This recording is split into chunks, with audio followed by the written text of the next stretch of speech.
I get asked this question all the time. Cristy, how do I build more confidence? We're going to deep dive in this podcast. Stay tuned. I'm Cristy Code Red, and you're listening to Rebel Weight Loss and Lifestyle, where we believe food holds the power to heal or poison, and we believe our society has been misled regarding proper nutrition and weight loss. You're in the right place if you're looking for some straight up truth, because I'm here to shed light on the lies and brainwashing that has taken place over the past 5 decades. Thanks so much for listening. Welcome back to another episode of Rebel Weight Loss and Lifestyle. I'm your host, Cristy Code Red, author, entrepreneur, retired professional boxer. And I get asked this all the time. I get asked all the time, like, how do I build more confidence? How do I build more confidence? Confidence is the biggest thing that we lack in our society. I mean, I don't know about the biggest thing. I'm just going to throw that out there. I think things would be so much better if people had more confidence. And I'm always shocked at how little of confidence that people have. I'm always shocked when I learn of the lack of confidence. And I think that it's it's pretty well known that I've got loads of confidence. I've got confidence for days. I do. But I'm also 47. I've lived a lot of life and I've done a lot of things, but I know a lot of people my age who don't have a lot of confidence. So it's not just an age thing. Why is it that I have so much confidence, even in things that I don't know how to do, even in things that I'm not skilled at, even in situations I've never been? We're going to talk about that in this episode. Thank you, by the way. I don't think I say thank you enough, but thank you for being on here. Thank you for watching it on YouTube, on codered.tv.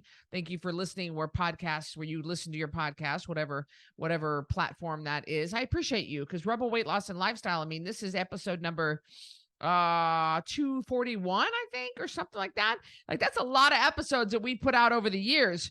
And I appreciate you being here and being a faithful listener and a faithful follower. And that doesn't go unnoticed and that doesn't go unappreciated. So thank you. This is definitely something, the name of this podcast, as you can see, is Success Builds Confidence. So spoiler alert, success builds confidence. Having success is what makes you confident. Now, I do believe that over time, you can be confident in things, even not having success at it. So, for example, today, at the time I'm recording this today, I'm going to take my mom and Brian out for their anniversary. And for their anniversary, we're going to go to Topgolf. Does anybody know what Topgolf is? Okay, it's a franchise. They're all over the country. Topgolf is a golf driving range, where it's all electronic. You rent a bay for $100, and it's up to 6 people can be in a bay, and you hit drive balls into this area, and it tracks where the ball goes, and it keeps track, and it shows you the distance and the velocity and the height and the range and all that stuff. I know. Now, I have never golfed in my life, and it's been 30 years since I held a golf club. So I don't know at all what I'm doing. But you can believe when I step up to hit that golf ball, I'm going to have confidence when I do it. How is that true? How is it that I have confidence in something I do not know how to do? Because I am not intimidated by things that I don't know what I'm doing. I'm not intimidated by that. I'm not intimidated by things that I've never done, or places I've never been, or things I've never experienced. I'm just not intimidated by that. That doesn't bring my confidence down. So even though I don't know how to golf, and I don't know how to hit a drive ball, and I don't know how to use a driving iron, or whatever they're called, the driving sticky thing, the wood or whatever, the ones that hit the ball a long way, I don't know how to do it. You're not going to see a lack of confidence from me when I step up from it. I might miss the ball. It might just plop 2 feet in front of me. I might just go over the top of it. I might just barely knock it off the tee. I might throw the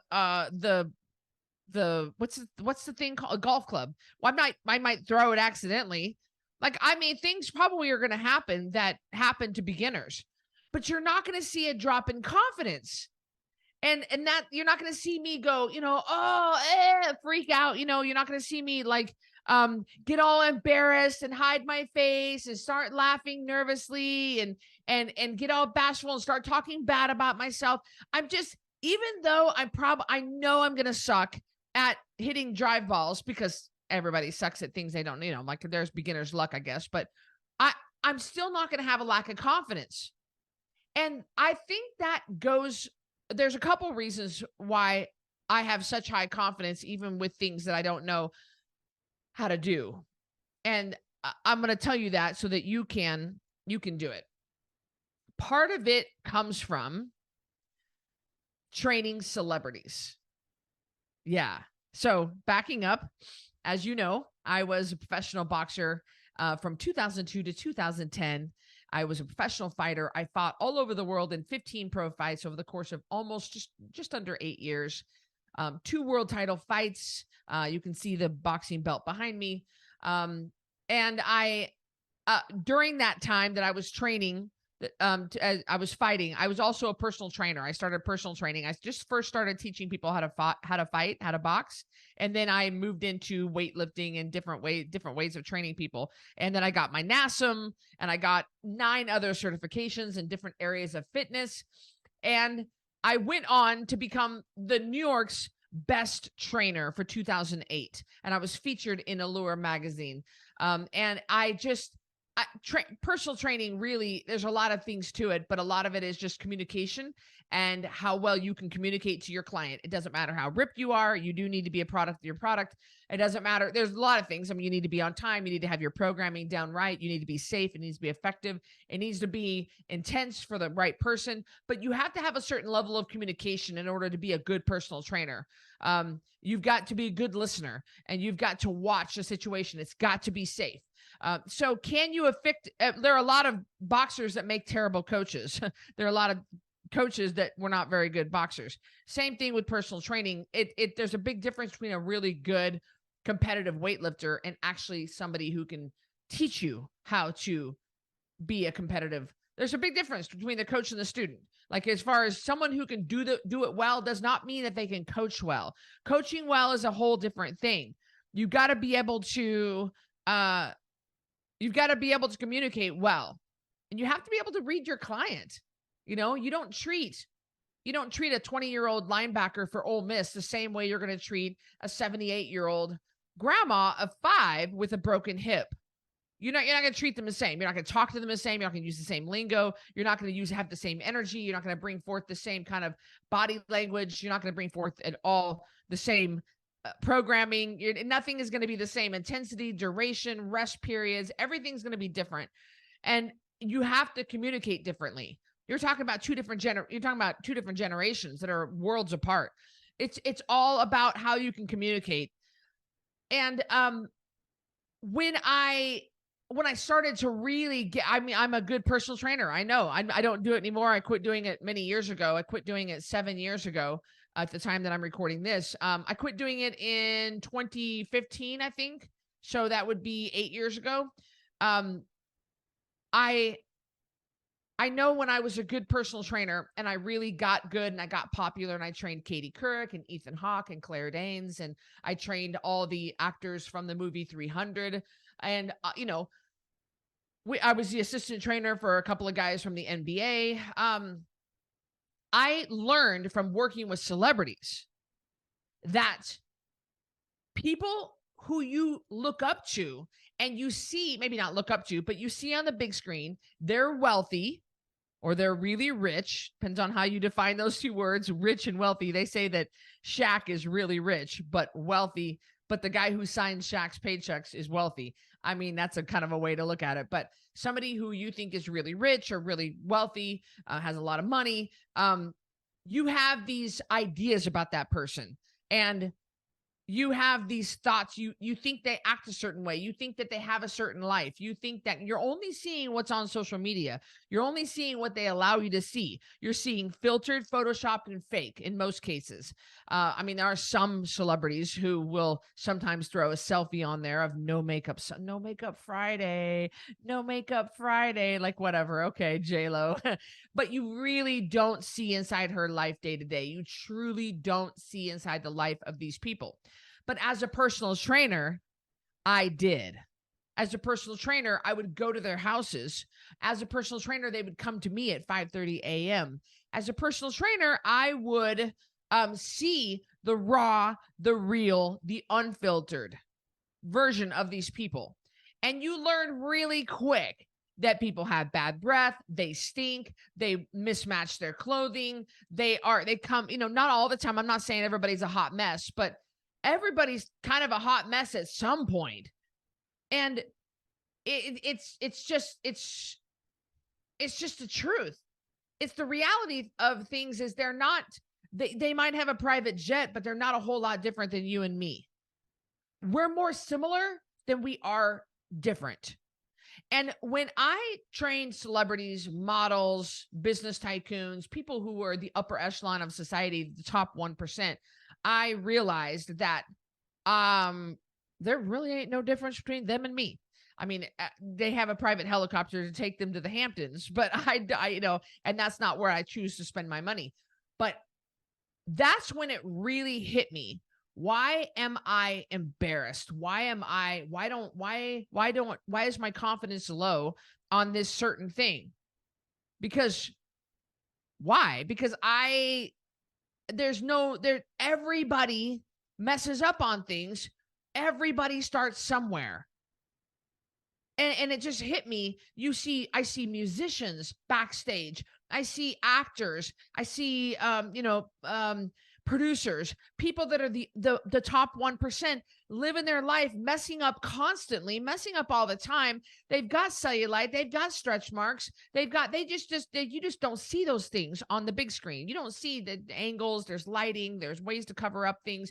You don't see the reality. The reality is they are no different than us. And when I realized that, I realized, why am I embarrassed? Why do I need to try to be, try to hide, try to cover up, try to be embarrassed? Why would I have a lack of confidence? Because somebody's going to be able to hit the golf ball today better than me, but so what? What difference does that make? That doesn't make me less of a person. And why would I let that give me anxiety and make me embarrassed and cover up my face and turn red and turn away and sit down and hide and giggle nervously and talk bad about myself and put myself down? Why?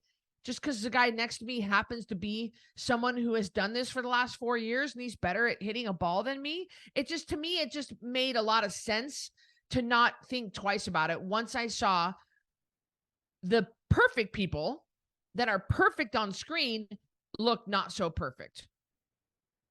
And I think a lot of you guys, and a lot of you have said this about me at a Code Red retreat. We've had 6 Code Red retreats now, 7 Code Red retreats. And I constantly get, and during a Code Red retreat, it's usually a Thursday, Friday, Saturday, Sunday. You check in Thursday, we have Friday, we have Saturday, and you check out Sunday. And so it's 3 full days. It's 2 full days and 2 half days. And I'm with you guys all the time. We do our morning walk together. I eat all the meals with you. I do the meetings. We do the games at night, and I don't bother to put on makeup. I just have my sweatpants on. I just don't, I wear a hat. I eat in front of you. And almost all of you say to me, oh my gosh, why was I so afraid of Cristy this whole time? And that's fine. Why would my mind just wandered for a second. Sorry about that. I'm right in the middle of I just had a big argument with Brad. So my mind just wandered to, oh, I should have said that. You know how your mind does that? Oh, my business partner. Being a partner with somebody in a business is not easy, and you're just going to have ups and downs, and that's okay. We'll get through it. And so a lot of people say to me, and I don't know why I was so afraid of Cristy. She's just like us. Yes. I mean, yes, I'm more similar than I am different to you. And there's nothing you need to be, there's nothing to be intimidated about. There's nothing to be, to feel less than when you are around me. Why would you feel that way? And so that's what made me really start to think, why on earth would I not have confidence? Why would I not have confidence? Now, I know that I am the best weight loss coach on this planet. I can get weight off of people better than anybody. I believe in the Code Red lifestyle. I believe in real food, water, and sleep. I believe that the proper human diet is the way to address a weight problem. I believe in limiting your intake. I believe in a high-fat diet. I believe in eliminating sugar from your life. I believe in drinking a lot of water, prioritizing sleep. I believe in eating meat. I believe these are the ways that our species was created to eat. And this is what is yielding the best results, because we can get just as much weight off of people as weight loss surgery. So 10% of your body weight every month, that's pretty incredible. So I believe in the Code Red lifestyle. But why is it that I'm so confident? It's because I have had so much success with Code Red. Now, I started Code Red 11 years ago, but Code Red started ramping up 7 years ago, like really ramping up and just exploding. And I have seen thousands upon thousands upon thousands upon thousands of people come through the lifestyle and have the same results. And so I know from all those success stories and all those people who have healed their body through real food, water, and sleep, that the program works across the board for anybody at any age of any stage of their life. Anybody. I don't care who you are. I don't care your race. I don't care how tall you are. I don't care what your gender is. I don't care what, it works. It's the proper human diet, even for kids. Kids don't need to be eating Pop-Tarts and Hungry Man TV dinners. They don't need to be having caramel macchiatos and cake pops. They don't need to be having that crap. Nobody needs that frankenfood. I don't care if they can metabolize it. Even kids need the proper human diet, because it's human, the proper human diet, what our species was created to eat. If you have a chimp in a zoo, you don't feed him Captain Crunch. You feed the chimpanzee what that chimpanzee is habituated to eating. Whatever they eat in their natural environment, that's what you feed them. But even though we are the same species, not as a chimp, but we are an animal, we have gotten so far away from our natural diet. We eat chemically processed frankenfood, and so we're sicker and fatter than human history. But I believe in the Code Red lifestyle. I believe in our mission statement. We believe food holds the power to heal or poison. We choose foods that heal. We believe that society has been misled regarding proper nutrition, and we're committed to spreading the truth. The Code Red lifestyle brings hope and healing, and it's our job to support, educate, inform, and love our society without judgment. We are Code Red Rebels. I wrote that statement, and I believe it. I stand by it. Nothing can take me from that truth. So, but it's because of years and years and years of repetition. It's because of the over and over and over of watching people lose weight and heal their bodies, because your weight is not the problem. Your weight is a symptom of a bigger problem. We have watched people do that for years. I have posted a before and after testimonial picture every day for the past 7+ years. How can you deny these facts? I can get weight off of anybody. Now, my delivery method is the tough love approach. I don't take any BS from anybody. It's my way or the highway. I don't care. This is what I know works, and it's go time. It's time to get serious about your weight loss. So my approach might not be what somebody needs, and they might need a softer approach that they take in Weight Watchers or, Jenny Craig or whatever those other companies are. You might need a different approach, but it still is the facts that real food, water, and sleep is the only way to address your weight problem for long-term sustainable results. Anybody can lose weight. You can lose weight with a lemon and cayenne pepper diet. You can lose weight on this cabbage soup diet. You can fast for 30 days and get skinny. You can do all that. And losing the weight is not the problem. Keeping the weight off is the problem. We don't have a weight loss problem in this country. We have a weight regain problem in this country. So we're talking about long-term results. I mean, you can just not eat and lose weight. That's fine. I'm not talking about that. I'm talking about long-term sustainable results, and nothing can take me from that truth. And I have a lot of success that builds my confidence, because success builds confidence. Having these wins build confidence. Now, in the beginning, I knew it worked for me, and I knew it worked for Miles, and I knew it worked for my mom. I knew it worked for a few of my family members that were close to me that I was trying it out. I was like, hey, I kind of created this Code Red lifestyle. Can I try it out on them? And that's fine. But I didn't know it was going to work on the world, on the Gen Pop, and until it started to. And so I got a couple of these small wins under my belt. I got a couple of, it worked on Miles. It worked on me. It worked on my mom. It worked on my client at the time. What was her name? Oh, Tiffany. Anyway, I had a couple of clients at the time, and I would try it out on them. And it was and so these small wins were building up my confidence. These small wins were making me want to take a bigger step. These small wins is what made me borrow $100,000 to take Code Red to the next level. It took $50,000 to write my book, The Code Red Revolution, and it took another $50,000 to build the 10-pound takedown website. I know, a lot of money, but that's the cost of business to build a really good website. We call them funnels. Doesn't matter. And I would not have had the confidence to do that had I not built up all these small wins. So you've got to build up wins, successes, in order to build your confidence.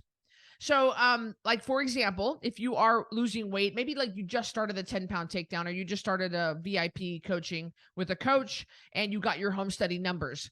I know that my Aunt Barbara, when she lost 80 pounds on Code Red, and she would say sometimes it was just making it through that hour that was hard. And so maybe you have to really get real granular with it and say, okay, I just need a win. I just need to build up. I just need to get through this hour. That's a win. And you got through the hour without eating off plan. That's a win. And then you say, okay, I'm just going to go to bed without eating off plan. That's a win. And even when I'm struggling, I have to accumulate those small wins too. Because I know that I've gone through dips. I go through the ebb and flow of life just like you do. And we all take a break from caring. You guys have heard that podcast, Taking a Break from Caring, that we, gosh, I mean, it's been quite a while that we have, that one came out a year and a half ago or something. You'll have to go listen to that. Or maybe it was, anyway, you can see, I mean, it's 240 some episodes so far. So you can go look that up, Taking a Break from Caring. We all take a break from caring. And even I do. It's just my take a break from caring might be 30 minutes. Yours might be 3 years. Or 6 months, And so if I've ever taken a break from caring and I go off plan, my confidence goes down, because I'm like, how am I going to get myself back up? My weight goes up. How am I going to, oh my gosh, how am I going to come back after this? Oh my gosh, I'm so worried.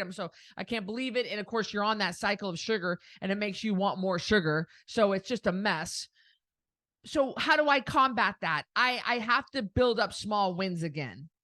I have to go, okay, I'm just going to drink hot tea tonight. I'm not going to eat in the evening. Eating in the evenings is hard for everybody, including myself.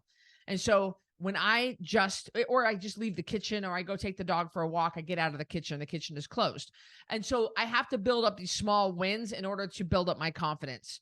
You got to get those wins under your belt to build up your confidence, guys. That's a big tip here. I guess my first tip would be stop acting like you're so messed up, because the people that you look up to are just as messed up. So there's really nothing to be embarrassed about. Number 2 would be, you got to build up these small wins. Did you get through everybody around the campfire while you guys were camping? Did you get through everybody making s'mores and you didn't have one? Okay. Awesome. Good. Or did you, I've got people who even say, I had a big win because I only had 1 slice of pizza instead of 4. Okay, well, we're not going to go down that path, because I don't even want you guys touching the pizza, but that could be a win for you, that you only had 1 glass of wine instead of 4, or the entire bottle or something. So you have to build up these wins in order to build your confidence. You've got to You got to build them up. You got to back them up back to back to back to back. I know that a couple of years ago, I took an entire year off of weight training. I didn't weight train for an entire year. I could not get myself to go. And we don't address a weight problem through exercise in Code Red, but in maintenance, we do weight train and we do cardio. That's part of a way to keep your weight off and be healthy the rest of your life. We teach you that when you get into maintenance program. That's part of the maintenance roadmap. Well, I just couldn't bring myself around to come to the gym. I just couldn't go in there. I don't know why. It was just a major mental block. And so what I did with myself is I said, okay, today, can you just go down to the elevator and you can come back? And so I got dressed and I went to the elevator and I came back to my condo. Okay. Then tomorrow, can you ride the elevator down to the 5th floor? Okay. I rode the elevator down to the 5th floor and then I came back to my condo. All right, next day, can you just walk in the gym and then you can turn around and come right back? So at that point, I just rode the elevator, walked down the hall, I rode the elevator and I walked into the gym. And then I stood there for a few seconds, took a couple deep breaths, and then just came right back to my condo. I know some of you guys are laughing right now because this sounds a little crazy, but that's how I had to build up my confidence. I had to have these small wins. I had a major mental block about going back to working out. I know it sounds nuts. It sounds nuts to even say it to you, but this is how I had to do it. And this was a couple years ago. And so then I said, okay, now can you just walk over, sit on a mat in front of the mirror and just do the butterfly stretch? I mean, I'm just like, seriously, just spend some time there on the mat in front of the mirror. And I just did this. I did these little baby steps until I built up my confidence to end up going and picking up a weight and start moving it around. And then I was back. But that is not how I had to do it. And maybe you can do cold turkey. Maybe you can just jump right back in with both feet. That was fine. And I've done that too. I've jumped right back in with both feet. But that's not always how it is for me. I have to build up these small wins. I have to rack them up and be thankful for them. And just start accumulating these wins. And then it started to build my confidence. My confidence wasn't nearly what it was when I was on stage at the Emerald Cup in April of 2023. My confidence was at an all-time high. Even right now, standing in front of you right now, my confidence, because my body is not like that right now. You can't stay that lean every day, but my body is not like that right now. My confidence is a little bit lower, but I just need to build back up to it and I'll be fine. So there are different times in your life, your confidence is going to be a little higher than others. And that's because I haven't had really a lot of athletic successes in the last 6 months to build up my confidence. So, and I know I can get back and I know what it takes to get to that level. And I know that if I want to compete again, I know there's a whole team of girls competing in April of 2024, and I really want to go compete with them. And that's 6 months away. And I need to get on the good foot if I want to compete with them. So, but I need to build back up my confidence. And I need these small wins to do so. And you don't ever underestimate the size of the win. It could be something so small that nobody would ever really think about, but that doesn't matter. It doesn't matter how big or small the win was. Is it a win in your mind? That's all you need. You just need that win. I have so many years and thousands of rebels that have attributed to the Code Red lifestyle being the proper human diet, being the most successful program out there. That nothing is going to tear down my confidence at this point. Nothing is. Nothing is. I mean, nothing could take. I know that the Code Red lifestyle is the way to go. It is the proper human diet. It is the way to lose weight. It is the long-term sustainable way to keep it off. I know this. Like, nothing's going to take me from that truth. Nothing is going to make me think any differently. There are other things in my life that I question a little bit. And I'm not as confident in my belief of that thing. But it doesn't mean that I'm embarrassed. Like, especially, for example, Miles, Miles is my ex, and he is really, really, really smart. He's smart in a lot of different areas. And I never am embarrassed about asking him, about feeling stupid, asking him questions. You can ask him anything from politics to submarines to motorcycles to, to forestry. I mean, the guy knows something about everything. He has studied it for decades, and he's really, really, really smart. And he went to Harvard, and he's just super, super smart. But I've never felt stupid asking him something. He's never, and because, Miles knows that I am smart, and I have, and he doesn't think I'm dumb just because I didn't go to Harvard or I don't know about submarines. Doesn't mean I'm dumb, but he will, he doesn't make me feel dumb, and he doesn't think I'm dumb. So I have confidence in that friendship, knowing that I could come to him and ask him anything, and he's not going to laugh at me. And he's not going to go, gee, she's dumb. Why did I even, like, what the heck? Why did I spend 10 years with her? My Lord, there's nothing. He doesn't think that about me. He doesn't think I'm dumb. He doesn't think he thinks I'm smart. I'm smart in my way, Yeah, I might not know how to do reloads, and I don't know every single gun. The guy knows everything about guns that there is to know, or about World War II, and it's just, I, even though I have confidence in that relationship, even though I know that I could come to him with a dumb question, he's not going to laugh at me. And that's a really good feeling to have a friendship with someone that just because that's not your area of expertise, that's okay.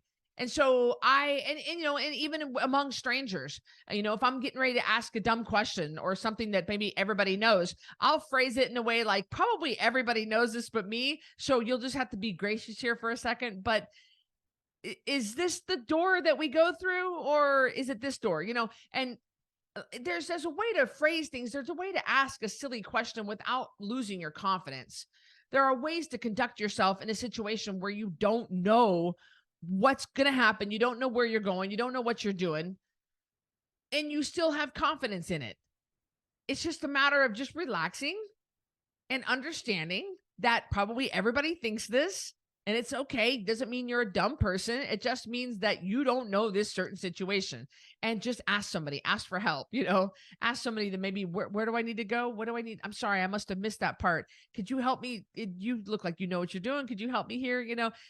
That kind of thing.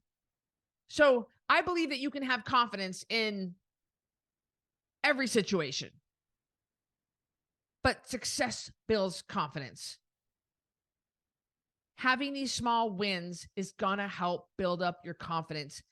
And even if that means small, teeny tiny widow, as the Chase was little, and he would say widow, as in little, widow. And so now our family says widow, Papa, it's just widow. Maybe it's just a little win for you, but eventually they're going to build up, and they're going to build up into these big wins. I don't want you to think you can't be successful. You can. You just need to appreciate the small wins, because a lot of you guys are having wins, but you're not counting them as wins. And you still just think you can't do it. Wait a minute, you are doing it. Oh, I can't do this, but you are doing it. You're doing it. You got through lunch without binge eating. Yeah, well, no, hold on. Why can't we call that a win? That was a win. You usually binge eat and you didn't. That's a win. Well, so you need to count all these as wins, because they're all building up to the bigger picture here of you staying on track every day, eating according to your home study program numbers, and building up these back-to-back-to-back accumulated days of good choices. And that's how you lose weight. But you're discounting the little stuff. Don't throw away the little stuff. That's what got you here. It's all these small times of you having these small wins. I know I keep saying wins, but passing these small tests, that's what is getting you to this level. That's what's getting you right here. That's how you lose 60, 80, 100 pounds. You don't lose all that weight from one big thing. It's the accumulation of all the small good decisions. That's how you do it. That's how it's back to back to back to back to back to back to back small wins. Pretty soon, your confidence is up. That's how you do it. So tip number 1, you need to realize that everybody goes through this, and don't be intimidated by people you see on the screen, whether it be TV, movies, Hollywood stars, rich people, producers, actors, models, people on Instagram, whatever you see. Don't worry about those guys. And number 2, you've got to accumulate small wins. Don't discount the small wins. I hope you enjoyed this episode of Rebel Weight Loss and Lifestyle, and I'll see you on the next one. Thank you so much for listening to Rebel Weight Loss and Lifestyle. If you are looking for some hardcore accountability to get and keep this weight off, look no further, because I've got VIP Connection. This is the ultimate connection to me, just short of me sleeping on your couch. You're going to get 3 daily messages from me in real time directly to you. You're going to submit your weight every Friday. We're going to go over it in a weekly meeting on Sunday nights, and I'm going to give you feedback. You'll have access to a monthly VIP breakfast with me in Boise, a monthly VIP supplement box, access to any workshop, any PDF promo that I hold for that month. You'll have access to the Ringside membership. And best of all, you'll have a fully customized nutrition program written just for you. We're talking about over $3,000 total value for $397 a month, and you can cancel anytime. Go to coderedlifestyle.com/VIP to check that out.